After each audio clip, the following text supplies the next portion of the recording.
Gente, o assunto hoje é muito sério e é até fora um pouco da nossa pauta habitual, mas vocês vão adorar, porque nós vamos falar sobre vida após a morte. Vocês sabem que existe a crença na comunicação entre os mortos e os vivos há mais de 5.000 anos. Isso no mundo todo. A gente fica lembrando da Índia, não é? Que é muito espiritualizada, com seus mestres ancestrais, como Krishna, como Buda. E fico lembrando do Brasil de Chico Xavier, que publicou 450 obras psicografadas. Bem, o meu convidado, agora sim eu quero aplausos para ele, porque ele é um estudioso, é o Guilherme. Guilherme Velho de Albuquerque. Tudo bem, Guilherme? Tudo bem, é um prazer estar aqui, lhe reencontrar depois de tantos anos, né? Depois de tantos anos. Eu vi os seus 2 livros, são muito instigantes e faz a gente refletir. Você é empresário, para todo mundo que não sabe, é escritor, mas é, acima de tudo, hoje um pesquisador de fenômenos paranormais. E se aprofundou muito nessa questão da vida após a morte. A pergunta é, para começar, você, depois de se envolver nessa sua pesquisa, aqui no Brasil, fora do Brasil, eu sei que esteve na faculdade formadora de médiuns em Londres, nem sabia que existia uma faculdade formadora de médiuns.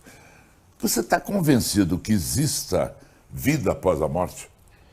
Pois é, Mauri, tivemos em Londres, agora 2 meses atrás, e lá fomos conhecer a The Arthur Findlay College, que é uma faculdade que existe desde o ano de 1965, num prédio do século XIX, e lá eles formam médiuns.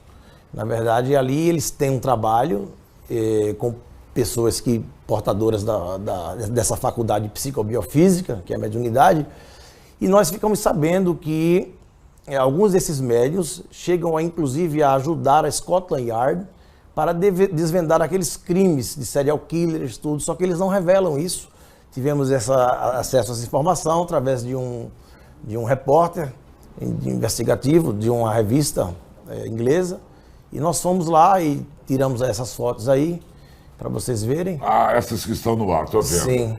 Quer dizer que os casos mais intrincados da Scotland Yard, eles recorrem aos médiums. Inclusive, nós não podemos fotografar, não podemos filmar, justamente para não expor esses alunos, né? Lá da... Quer dizer que eu posso ser o médium? Se você ouve... Eu devo ser avaliado para ver se eu tenho alguma capacidade de mediunidade. Exatamente. Você tem que ver se você consegue ter essa capacidade ostensiva de captação, de ouvir, de falar, enfim. Então, não é todo mundo que tem essa mediunidade ostensiva. Você é um médium? Não, eu não vejo nada, eu não sinto nada. Inclusive, eu só me arrepio quando venho a São Paulo, no inverno de frio. Guilherme, mas você se interessou pelo assunto, você é empresário, que eu sei, e foi fundo nos seus estudos, motivado pelo quê? Eu tive um grande amigo que faleceu num acidente de moto. Isso já faz algumas décadas. E ali a gente ficou ficamos muito abalados com aquela situação, né? Foi um processo muito difícil. E uma amiga nossa, uma amiga em comum do Renato, inclusive eu narro essa história no primeiro livro, que é o Psicografia, Casos Investigados, e essa amiga recebe uma carta psicografada. E aquilo me intrigou, e eu quis entender se realmente aquilo era uma comunicação autêntica, porque a carta veio com uma riqueza de detalhes que seria impossível o médium ter conhecimento. E diante desse fato, nós começamos a se interessar pelo assunto, até porque até aquela data eu era meio que ateu, cético. Cético total. Não acreditava em nada, não acreditava em nada. E durante esse trabalho, nós pesquisamos quase 30 médiuns no Brasil e fora do Brasil, médiuns de psicografia, que é um tipo de mediunidade, E após esse trabalho de pesquisa, de conhecer esses médios, de visitar e conhecer o trabalho e as cartas psicografadas, na construção da primeira obra foram 40 casos que nós investigamos. A primeira obra é essa aqui. Essa aqui, o Psicografia. Psicografia. Lançamos esse livro em 2016 e foram 40 casos, tivemos que escolher 5, Amaury. Foi uma tarefa muito difícil, porque foram casos muito impactantes, casos da assinatura vir igual, do espírito quando em vida. E eu me convenci, né?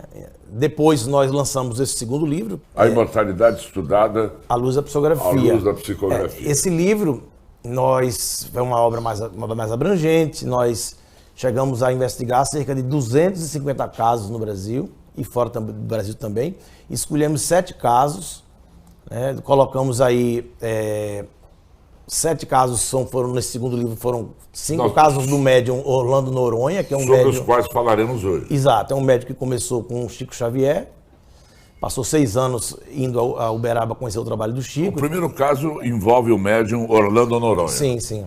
Ele era amigo de Chico Xavier? Ele não é que ele era amigo, mas ele teve acesso, ele aprendeu com o Chico. Mas uma coisa que a gente tem que salientar, vale salientar, de que hoje as universidades no mundo, existem muitos trabalhos hoje legitimando a imortalidade da alma, porque para existir essa comunicação, uma coisa tem que existir, a imortalidade do ser humano. Tem que ser uma realidade, senão não tem comunicação. E a gente vê esse trabalho hoje sendo realizado na Universidade da Islândia. Eles têm um núcleo de pesquisa sobre vida após a morte. Na Universidade do Arizona, eles têm um laboratório para pesquisar a vida após a morte.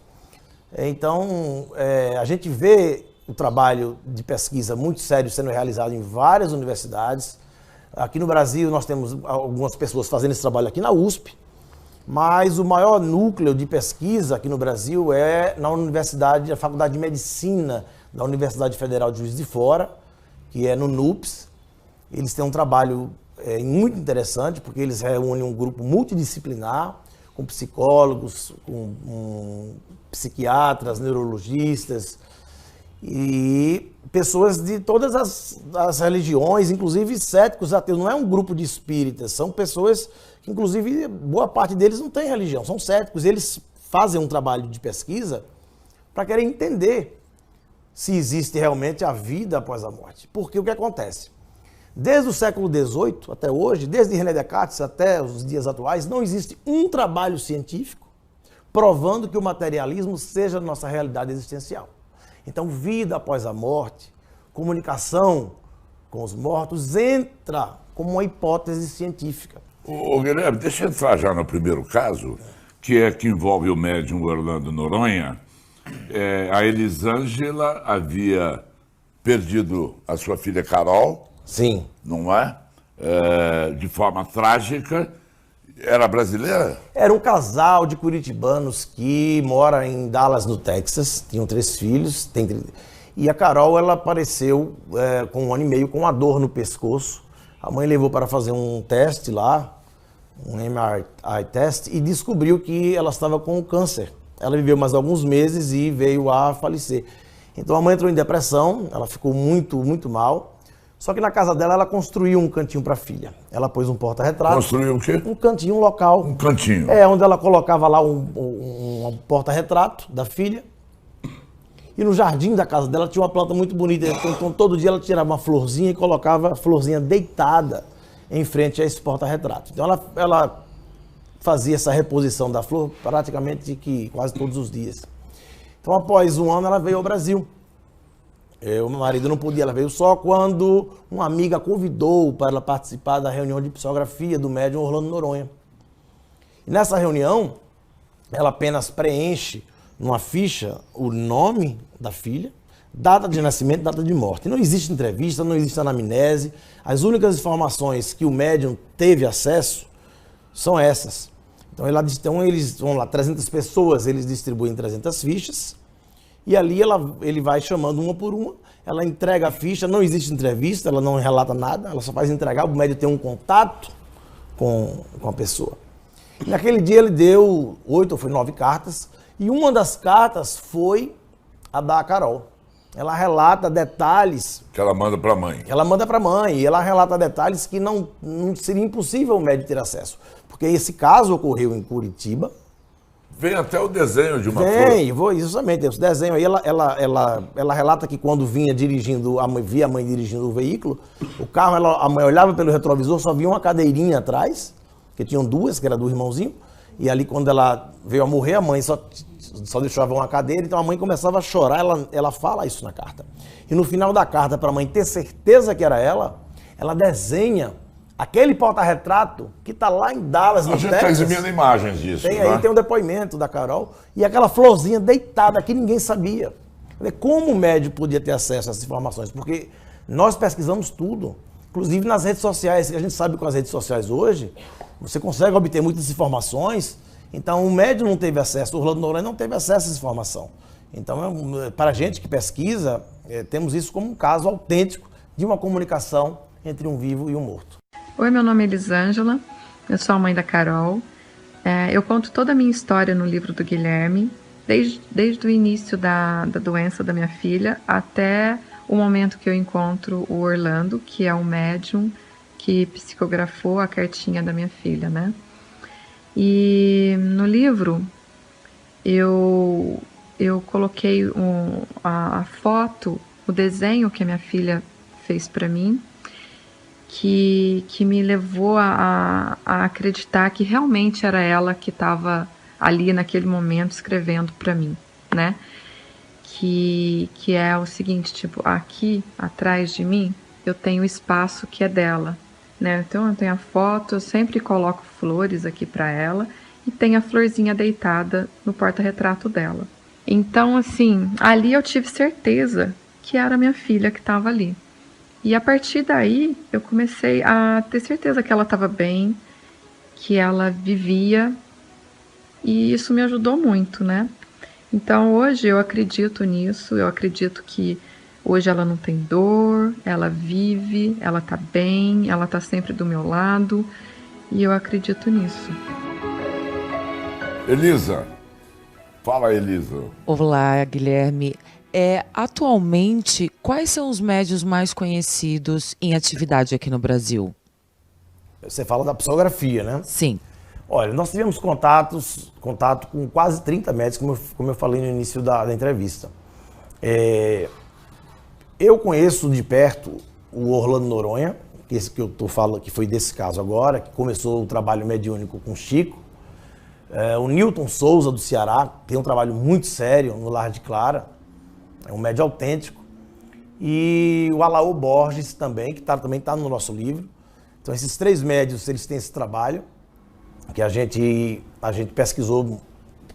E eles têm uma coisa interessante, eles produzem um fenômeno muito parecido com as devidas proporções ao que Chico fazia lá atrás. Porque Chico, para conseguir a carta, ele anotava numa prancheta o nome, a data de nascimento e a data de morte. Só essas informações. Esses três médios, eles fazem isso. Existem outros médios aqui que eu poderia passar aqui o tempo todo falando, mas como eles estão no meu livro, então para mim eu tenho mais... Está sendo lançado um filme, nesse momento, sobre a vida de... Divaldo Pereira Franco. Divaldo Pereira Franco. Está em ritmo de lançamento nos cinemas. É um filme biográfico de Divaldo Pereira Franco. Foi discípulo de Chico Xavier. O nosso maior médium na atualidade, né, mais conhecido no movimento espírita. Chico Xavier. Sim, sim. Chico Xavier. Mano, quer me mostrar com o Chico Xavier? O Divaldo, no caso. Orgulhosamente ele me recebeu, não é? Aquela voz, saí muito impressionado nessa reportagem que nós fizemos em Uberaba, onde Chico Xavier me recebeu de uma forma tão carinhosa que eu não vou me esquecer nunca mais. Vamos ao caso 2? Vamos lá. É o do... Eu tenho aqui, é do médium, é do Orlando Noronha também, é o Cauê. Esse caso do Cauê... Era um garoto que saiu com os amigos, estavam brincando com arma de brinquedo. Eles foram fazer uma brincadeira com arma de brinquedo, e aí tinha um casal de policiais à paisana, eles reagiram e atiraram, e o Cauê veio a falecer. Mataram o menino pensando que fosse arma de verdade. Eles acharam que era um assalto, enfim, e ele veio a falecer. Então é um vídeo aí muito impactante, porque a mãe ela se sentia culpada. Ele relata na carta que a mãe não sentisse isso, porque ela não teve culpa alguma. Na carta ele fala o nome do pai, o nome da irmã, que o médium não teve acesso. O médium não conheceu eles, não sabia, nunca teve contato com essas pessoas. E o Cauê tinha o costume de andar sempre com o boné. E no final da carta ele fala: aqui eu deixo um abraço, aqui é seu filho, o Cauê, com aquele boné maneiro. E quando ele fala isso, a mãe, ela se acaba de chorar, porque era uma coisa muito pessoal que não tinha como o médium saber. Ah, mãe, me perdoe, por favor, por lhe trazer esta dor em seu coração. Eu vou aos poucos me equilibrando por aqui. Estou me recuperando cada dia. E que me dói é ter deixado esta marca em você e no Pai. Me ajudem com a aceitação e compreensão de vocês. Sinto falta de casa, mas estou agora com meus avós e me vejo em família. Ó cá, dona mãe, agora preciso parar sem esquecer de deixar um grande e forte beijo em você, mãe. O filho com aquele boné maneiro, o filho sempre com saudade, Cauê Gomes Ferreira.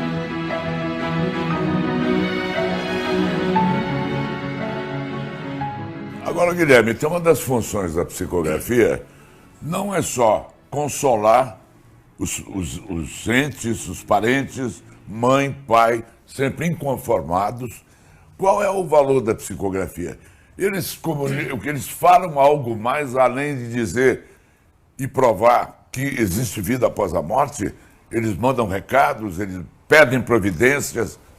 Olha, a psicografia, ela, por trás do fenômeno, a gente consegue encontrar tanta coisa edificante, porque muitas vezes as pessoas ficam presas ao fenômeno e não conseguem enxergar o que está por trás do fenômeno. Você vê, tem um caso bem interessante de um empresário no sul do Brasil, que tinha o dono de uma concessionária. Ele estava com o filho no colo e foi atravessar a rua e se jogou na frente de um ônibus. O ônibus veio e matou o pai e o filho no colo. E as pessoas começaram a ficar assim, muito revoltadas com ele. Se ele quisesse se matasse sozinho, mas não levasse o filho junto. Então todo mundo criou uma imagem do rapaz, né? Do empresário, que se suicidou e levou o filho junto. Como ele poderia fazer uma atitude, fazer isso, né? Uma coisa tão egoísta. E aí, numa das cartas do Orlando, esse espírito vem se comunicar e disse que não cometeu suicídio, que ele teve um mal súbito. Então você veja você imagina a consciência viva do outro lado, escutando toda aquela maledicência, e ele querer dizer que não se suicidou, que não matou o filho. E ali vem a carta, ele consegue dizer que aquilo ali foi um mal súbito e que ele não cometeu suicídio nem assassinato. Corrigiu. Duda. Guilherme, depois de tudo que você estudou, que você pesquisou, você teve alguma experiência sua, pessoal, que te marcou? E eu queria saber, você passou a acreditar que existe um Deus? Olha, eu acredito sim, mas a minha concepção de Deus é a concepção espírita, né? Que Deus são as leis universais que regem o cosmos, que regem a natureza. Não aquela figura antropomórfica, mas sim o Deus, as leis que regem tudo que está aqui no universo. E a experiência pessoal, eu tive várias. A última, mais recente, foi inclusive no Ceará, com o médium Orlando Noronha também, porque nós estávamos no início do ano num evento de psicografia e um dentista amigo nosso, que mora no interior de Pernambuco, eu sou natural de Recife, ele viajou quase 3 horas para participar de um evento lá com o Orlando, e na volta, à noite, ele sofreu um acidente, um carro veio na contramão e ele veio a falecer. E durante o evento, 15 dias atrás, em Fortaleza, um evento onde nós reunimos não só o médium Orlando Noronha, mas o Newton Souza, esse dentista veio, o Felipe, e se comunicou, relatou detalhes do acidente e mandou um abraço para mim. Então eu fiquei muito feliz com isso. Cozi, Oi, Guilherme. Existe relato de quem autoriza essas psicografias do outro lado, lá do além? Olha, relatos não existem. O que a gente sabe é que muitas vezes o espírito não pode se comunicar ou não consegue se comunicar. Por exemplo, a gente vê muitos casos de espíritos suicidas nas cartas. Muitas vezes, depois de algum tempo, eles vêm se comunicar e dizem: estou sendo ajudado pelo meu parente, pelo meu avô, pela minha avó, estou aqui me recuperando. Então, muitas vezes, não depende de autorização, muitas vezes é do próprio espírito ter a condição de se comunicar. agora, o Rafael, da nossa produção, ele frequenta um centro espírita, a sua esposa também o faz, e ele queria uma comunicação com seu avô, não é? Aí ele deixou o nome do avô, o que mais? Idade, quando morreu, e etc, etc. Ele não estava presente, mas veio aqui até.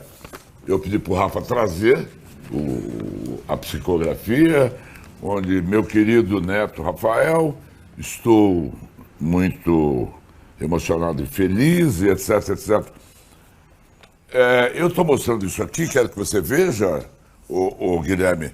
É comum, isto é correto, ou o Rafael deveria estar presente na hora da psicografia?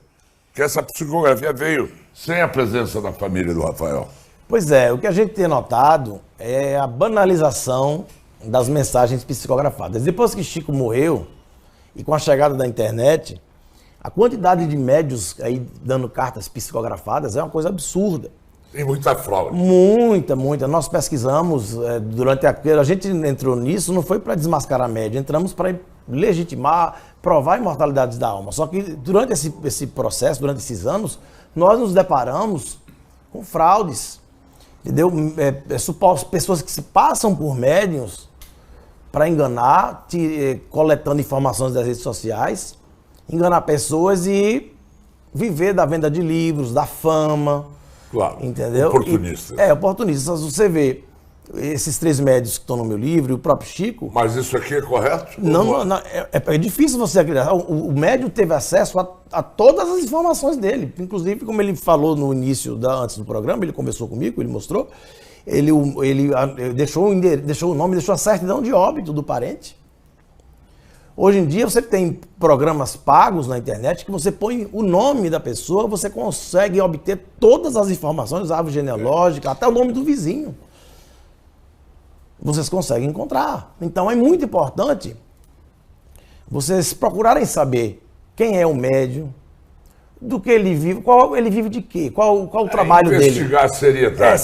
Ele é espírita, porque o que acontece? Esses médiuns que estão aí dando número de CPF, placa de carro, número de OAB, número do NIS, não são espíritas. Eles se passam por espíritas, não são da doutrina espírita. Estou entrevistando o Guilherme Velho de Albuquerque, empresário, mas neste caso especialmente um grande pesquisador sobre psicografia, autor de 2 livros sobre esse assunto, A Vida Após a Vida e Psicografia. Casos investigados. São os 2 livros. Estão disponíveis? Sim. Esses livros estão? Sim. Bem, qual foi o primeiro caso na história de que se tem notícia de psicografia? Bom, a nível de história, acho que a Bíblia, os 10 mandamentos, né? Ali não deixa de ser uma psicografia. Porque a psicografia, ela não só é quando o espírito toma ali o braço do médium. Existem 3 tipos de médios de psicografia, que pode ser o médium mecânico, que é aquele médium como o Chico, que ele escreve ali a jato, inconsciente, ele não tem consciência do que está escrevendo. E são médios muito raros, eu só conheço um médio de psicografia mecânica aqui no Brasil, que é o José Araújo, que ele é natural de Recife, mas mora em mecânica. O que significa isso? Ele não tem consciência, ele fecha o olho e começa a psicografar a jato, quando vê, tá lá, vem a carta. Inclusive, mas o Chico era assim? O Chico era assim. Inclusive, o Zé Araújo, ele é natural de Recife, mora em Blumenau, aquela região foi toda colonizada pelos alemães, e ali ele recebe cartas dos descendentes e vem com aqueles sobrenomes em alemão, ele não erra uma, com trema, com tudo ali, ele não vem, tem tudo certo. Ele escreve, ele recebe cartas em idiomas que ele não fala, chamada mediunidade poliglota, que é uma característica dos médios mecânicos. O outro grupo é o grupo dos médios semimecânicos, que é, no caso, os 3 médios que estão no nosso livro, que é mais comum, que é um médium que ele tem consciência do que está se passando. Muitas vezes eu estou realizando uma palestra, o Newton, ou o Orlando, ou o Alaus estão fazendo lá psicografia, mas depois a gente comenta, eles comentam comigo o que eu estava falando, então eles têm consciência do ambiente. São os médios semimecânicos, esses já existem bem maior número, né? E tem os médios audientes ou intuitivos. A maioria daqueles livros de romance e tudo são escritos por médios intuitivos ou audientes. Então a psicografia, muitas vezes, o médium tem a intuição, ou escuta e começa a escrever. Então são 3 tipos de psicografia. Agora, esses médios, eles podem ser polígrafos ou monógrafos. O que seria isso? O médium polígrafo é aquele onde ele consegue mudar a caligrafia, escrever de acordo com o espírito e muitas vezes copiar a letra do espírito e a assinatura. Isso ocorre só com os médiuns mecânicos, é muito comum, quase que sempre, e com os médiuns semimecânicos na maioria das vezes. Já com os médiuns audientes ou intuitivos, eles não mudam a assinatura. Ali a letra. A letra é a letra do médium, que fica ali. E são chamados médiuns monógrafos. Chico Xavier psicografou Humberto de Campos, você sabe disso? Sim. E houve uma celeuma, porque ele assinava Humberto de Campos. E o meu pai, como filólogo, foi convocado, entre outros, para poder dizer se aquela escrita era Humberto de Campos. Meu pai era especialista em Humberto de Campos, e era Humberto de Campos. O que aconteceu depois, juridicamente, a viúva queria os direitos do livro, eu não sei o que aconteceu. Mas tem muitos casos assim. Sem dúvida, sem dúvida. No caso do livro Paulo Estevão, é a história do cristianismo vivo. Ele descreve Roma como nenhum autor descreveu. Ele nunca esteve lá. Chico só tinha um 4º ano primário, era um caixa que despachava atrás de um balcão em Pedro Leopoldo, no interior de Minas Gerais. Ele produziu contos, ensaios, crônicas, poesias, de vários estilos. Então, o que acontece é que, como isso seria possível, como é que uma mente poderia ter essa criação toda, esse conteúdo todo? E o garoto, o Mateus, acho que Natal, Rio Grande do Norte, esse caso, sim, esse caso vale a pena ressaltar. Vale, esse caso é muito interessante. Era um garoto que aos 18 anos se envolveu com as drogas e aos 21 saiu com a turma da pesada para fazer um assalto. E a vítima reagiu e ele tomou um tiro e a mãe ficou muito mal, entrou em depressão, ficou muito tempo abalada. Era o filho mais problemático e a gente sabe que aquele filho mais problemático é sempre que a mãe tem uma atenção maior. E ela após alguns meses, o Orlando foi a Natal, que o Orlando mora em Curitiba, foi a Natal. E na reunião de psicografia, ela resolve ir. Uma amiga levou, ela foi. E lá ela põe na ficha apenas o nome, como eu falei antes, a data de nascimento e a data de morte. Não tem mais nenhuma informação. Então, e o Orlando, os médicos eles ficam na sala, essas fichas são distribuídas, mais ou menos, vamos lá, 200 fichas, e eles conseguem dar em torno de 5 até às vezes 10 cartas, não passa disso, a média é essa, como o Chico fazia. E aí, mas só que não tem entrevista, ela entra na sala e entrega a ficha ao médium. Só que muitas das vezes, quando o médium recebe a ficha, quando ele pega no papel, ele já sente ali que o telefone vai tocar de lá para cá.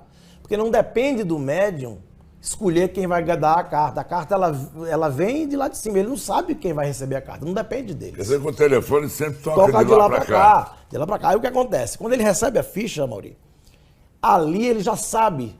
Ali ele já sente a energia. É um fenômeno que nós que estudamos a parapsicologia, chamamos de psicometria. Ali ele já sabe que vai ter comunicação. E no caso do Mateus, a Leidiane, a mãe dele, sempre quando ele aprontava, ela o repreendia. E usava uma expressão muito popular no Nordeste, dessa forma, ela olhava para ele e dizia, Mateus, Mateus. Você faz muito isso no Nordeste. E ele era tão debochado que ele virava para a mãe e dizia, maninha, maninha. Ele brincava com a mãe. Aqui é mãezinha, né? Lá no Nordeste é mãinha. Então, eles tinham isso, um código, assim, vamos dizer assim. Então, quando ela entra na sala, que ela entrega a ficha ao Orlando, o Orlando segura a ficha, olha para ela e faz assim. Maninha, maninha. Então, matou a mãe ali na hora, porque não tinha como ele saber daquilo ali. Era uma coisa muito íntima, entre mãe e filho. Como o médico saberia disso? E aí ela volta para o salão, quando ele termina, ele volta, começa a psicografar. Uma das cartas foi a do Mateus. E o interessante é que ele relata na carta que foi recebido do outro lado pela bisavó, de nome Talina. Na verdade, o apelido dela era Talina, ele põe na carta, mas o nome dela era Natalina. Ele não conheceu a bisavó. Ele descreve como foi sua chegada do outro lado, pede perdão à mãe por conta do fato. E alguns detalhes também chamaram a atenção, foi que ele só andava sem camisa, segundo os relatos da mãe. Eles tinham um restaurante, ele ia andando para o restaurante ao lado da mãe e com a camisa aqui assim. Quando ele ia entrar no restaurante, ele colocava a camisa. Isso vem na carta. Agora, como é que é do lado de lá? Ninguém conta. Mas deixa eu concluir, tem um caso, deixa eu concluir a história do Mateus. No final da carta, para a mãe ter certeza que era ele desenha através do médium uma bermuda, que foi o único objeto que a mãe guardou dele, uma bermuda vermelha, que a gente trouxe aí para passar para vocês. Reparem no detalhe que ele desenha a bermuda, até os detalhes dos furos onde passa o fio para dar o nó, ele desenha na mesma cor. Quer dizer, como isso seria possível? Como o médico poderia ter acesso a essa informação? Ele estava em Natal pela primeira vez. Isso não estava na internet, não estava no Facebook. Então, ou você aceita que isso é um fenômeno autêntico, ou você não tem uma explicação. Mas ninguém conta como é que é do lado de lá. Conta sim. Tem muitos relatos de psicografias, de cartas contando, o espírito contando sua ambientação, conta quem os recebeu do outro lado da margem, conta o que estão fazendo. O que eu li no seu livro, você conta de um caso de um espírito desencarnado que chegou lá e encontrou, não sei se foi a avó, e a avó estava vestindo o mesmo vestido que ela costumava vestir em vida. Quer dizer, também tem vestido, tem roupas lá. Não, são coisas de diletante, né? O que a gente sabe é o seguinte, o que a gente entende, o que a gente conhece hoje, foi o possível a gente ter acesso às informações. Isso é um grande começo ainda, nós temos que ter a humildade intelectual de reconhecer que nós, seres humanos, não sabemos do que existe por trás dessa vida, do propósito da vida. E em relação a esse caso, a gente acredita que o próprio espírito vem dessa forma para se deixar reconhecer, né? Porque muita gente acha que morreu, virou fumacinha, e não é verdade. Eles costumam dizer o seguinte, que tudo que tem aqui, tem lá. Mas muita coisa que tem lá, não tem aqui. Bruno Meyer. Guilherme, como é que funcionam as reuniões mediúnicas? Eu imagino que muita gente em casa não imagina como funciona. Geralmente, na maioria das vezes, ou quase sempre, os médiuns, eles são convidados para casas espíritas e ali eles distribuem um número determinado de fichas, 200, 300 fichas. E nessa ficha só tem essas informações, no caso desses médiuns que estão no meu livro. O nome, data de nascimento, data de morte. Não tem mais nenhuma informação. E essa ficha é numerada, então ele vai chamando ficha 1, ficha 2, e você vai entrando e entregando lá a ficha ao médium. E no final, ele pega ali todas aquelas fichas ali, e ali vem o quê? 8, 9, 10 cartas no máximo. Então, não depende da vontade da pessoa. Como a gente já falou, o telefone toca de lá para cá. Então ali eles recebem as cartas. E são cartas, minha gente, muito impactantes, porque elas vêm com uma riqueza de detalhes. Na carta nas psicografias do Orlando, do Newton, do Alaú, por exemplo, você vê muitos nomes de pessoas mortas. Isso é uma característica de uma psicografia autêntica. Na maioria, na pesquisa que foi feita sobre a mediunidade de Chico Xavier, que ele foi pesquisado, se deixou pesquisar, foi constatado que a maioria dos nomes que vinham nas cartas eram nomes de pessoas mortas. Eram nomes de mortos. E o que acontece? Quando a gente vai pesquisar, a gente encontra alguns médios trazendo as mesmas informações, muito parecido com as devidas proporções com aquilo que Chico fazia. Então isso é uma característica de uma mediunidade autêntica. Patrícia Alves. Eu queria saber, você cita alguns itens, parece que 5 itens, para que a pessoa possa distinguir se uma psicografia é autêntica ou é uma fraude. Eu queria que você explicasse isso para o nosso público. Tem mais de 5, mas a gente vai citar aí alguns para vocês, para o telespectador ficar alerta, porque o que é que a gente está vendo?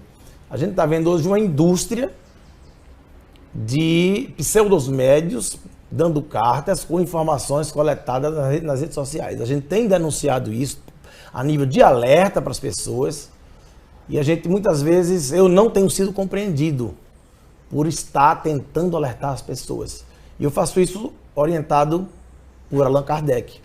Pergunta 313 do Livro dos Médiuns, quando está lá escrito que se deve alertar e se deve desmascarar aquele médium interesseiro que for pego com a boca na botija. Ainda usa essa expressão, boca na botija. Boca na botija. Boca na botija. Então a gente está fazendo isso. E Kardec chama a fraude lá atrás, no século XIX, de nova indústria. Você imagina hoje com a rede social, com a internet, com tudo. Então um dos pontos que a gente vê, que é importante para aquela pessoa, aquele pai, aquela mãe que quer buscar uma carta, uma comunicação, que é real, que existe, procure saber quem é um médium, procure ver se ele já foi pesquisado, porque os médiuns autênticos não têm medo de pesquisa. Eles topam, eles se deixam pesquisar, porque eles querem entender, Amaury, o que se passa com eles. Já o médium charlatão, ele não topa pesquisa. Ele diz que o trabalho dele não é para ser pesquisado, é um trabalho para ser consolado. Então ele tem medo, porque ele sabe que se for pesquisado, ele será descoberto. Então isso que acontece. Então esse é o primeiro ponto. Segundo ponto, cartas com informações pontuais, como número de CPF, placa de carro, número do NIS, e-mail da sogra. Olha, são aberrações. Para que qual o objetivo do espírito vir dar o número do celular da mãe? E muitas vezes, ele não sabia o número do CPF da mãe, por exemplo, em vida. Aí vem na carta e dá o número do CPF da mãe depois de morto. Quer dizer, depois de morto, ele se tornou um super espírito que começa a obter informações. Então, muito cuidado com esses médiuns que estão dando essas informações pontuais. Médiuns que fazem a reunião, que vão para a reunião mediúnica e que ali ele dá 10 cartas. Aí só tem ali 6 mães presentes, 6 pessoas presentes e as 4 cartas. Ele chama, as pessoas não estão ali e ele manda as cartas, ele manda entregar em casa ou manda pelo correio. E aí, isso é um indício de fraude, é muito sintomático. Por quê? Porque o médium avisa na sua rede social que vem a São Paulo. Então ali a pessoa entra na página do médium, curte a página. Quando ela curte a página, Amaury, ela já dá espaço para que o médium veja toda a sua vida, veja que é a pessoa, ente querido, morto. E ali ele consegue coletar aquelas informações. E a pessoa avisa que vai. Então ele fica acreditando que a pessoa vai. Então ele prepara a carta com a mente, com a memória fotográfica muito boa, que isso a gente sabe, isso aí é muito fácil, o curso de memorização está aí para isso. Então ele estuda, prepara e vem. Quando ele dá a carta, a pessoa avisa que vai e não vai. Aí a carta fica lá boiando. Só que eu denunciei isso quando eu estive no Japão e agora eles estão fazendo diferente. Agora eles avisam. Olha, se fulana de tal não está aqui, fulana de tal está aqui, não está lá. Tinha carta para ela, mas ela não veio, então não vai receber carta. Então, porque ele já outro dado, o quarto dado que é interessante, o quarto ponto, nome de mortos, como eu falei. Nas cartas dos médiuns autênticos, se vocês olharem no meu livro, todos os casos, o espírito comunicante afirma quem os recebeu, nome de avô, nome de bisavó, nome de tio-avô. E na carta dos charlatães só tem nome de vivo, porque morto não tem Facebook. O último ponto para você entender, ter a certeza de que o médium ele não é sério, procure ver de que é que ele vive. Não é a profissão dele. Muitas vezes ele diz que tem uma profissão, mas procure ver de que é que ele trabalha, qual o trabalho dele, de que é que ele vive. Veja se esse médium vive se vitimizando nas redes sociais, se vitimizando, né? Se esse médium ele fica acusando, porque você vê, Chico foi atacado, mas Chico nunca se vitimizou, Chico nunca saiu processando A ou B porque foi acusado de fraude. Entendeu? Então, são alguns pontos, tem outros, A gente tem aí o nosso canal no YouTube, o telespectador pode entrar lá, vai assistir, vai ver toda a relação dos indícios de fraude. Eu queria saber o que a psiquiatria fala sobre a alma e o espírito. Qual a visão deles? Olha, se estabeleceu dentro da psiquiatria há muito tempo de que a mente seria produzida pelo cérebro. Esse é o pensamento da corrente da parapsicologia materialista, reducionista. Só que de um tempo para cá, através de vários estudos e várias pesquisas, se levantou a hipótese de que mente e cérebro seriam duas coisas separadas, de que a mente não seria uma produção do cérebro, seria independente do cérebro. Tanto que houve um congresso brasileiro de psiquiatria com 600 psiquiatras, Amaury, e no final eles fizeram uma pesquisa. Um psiquiatra foi defender a tese materialista, a tese reducionista, que é aquela na qual o pensamento seria uma produção do cérebro, a mente seria uma produção do cérebro. E depois foi o outro psiquiatra defender a tese de que mente e cérebro são duas coisas separadas e que a mente e o cérebro poderia sobreviver à morte biológica do corpo. No final, eles fizeram uma votação com os 600 psiquiatras. O resultado, 50% dos psiquiatras afirmaram que acreditam que a mente e o cérebro são duas coisas separadas. Ou seja, eles levantam a hipótese, acreditam na hipótese de mente e consciência, o espírito, independente do cérebro. E tem mais. Ano passado, a Associação Mundial de Psiquiatria publicou um position statement, que foi um artigo, orientando os psiquiatras a incluírem a espiritualidade na abordagem clínica e nos estudos. Então, o paradigma hoje da psiquiatria é tudo aquilo que é abstrato, não palpável. A mente hoje é o grande desafio da psiquiatria. E eu acredito, eu particularmente quero crer, que nos próximos 20 anos a psiquiatria consiga, a ciência consiga evidenciar e provar que realmente nós temos algo além do biológico. Rosiverde. Guilherme, existem vários tipos de médiuns, por exemplo, existem médiuns poliglotas? Sim, o médium poliglota, ele aparece muito, na verdade é um médium mecânico. O médium mecânico, ele é capaz de produzir esse fenômeno, que é ele escrever, ou até na psicofonia também, ele falar línguas que no estado normal de consciência ele não conhece, ele não fala. O espírito não faz previsão. Olha, o espírito, ele pode, dependendo do grau evolutivo dele, ele pode saber muitas coisas. Agora, se ele pode vir revelar essas previsões, aí isso ninguém sabe, aí vai depender. Tem muitos casos de fenômenos de pré-cognição, né? Da pessoa, às vezes você vai dormir, você sonha com uma situação, você sonha com uma pessoa, uma grande amiga sua que está muito doente, né? E que ela vem a morrer, e quando é à noite ela vem e morre, então você recebe aquela informação. Então, isso pode ser aí uma comunicação espiritual. Mas aí é muito difícil, porque muitas das vezes, em sua grande maioria, os sonhos são frutos da nossa elaboração cerebral, do que nós vivemos no nosso dia a dia, nos nossos problemas. Então é muito difícil você determinar o que é sonho e o que é uma vivência espiritual.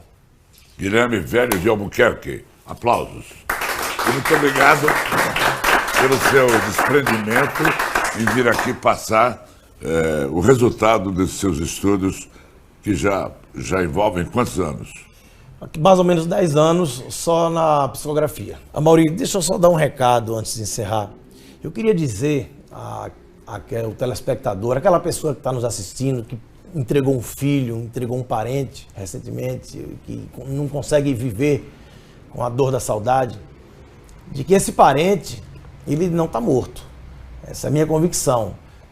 A saudade, ela sempre vai existir. Mas aquele parente que a gente ama, ele está nos esperando. Não existe adeus, o que existe é apenas um até logo. Obrigado, Guilherme.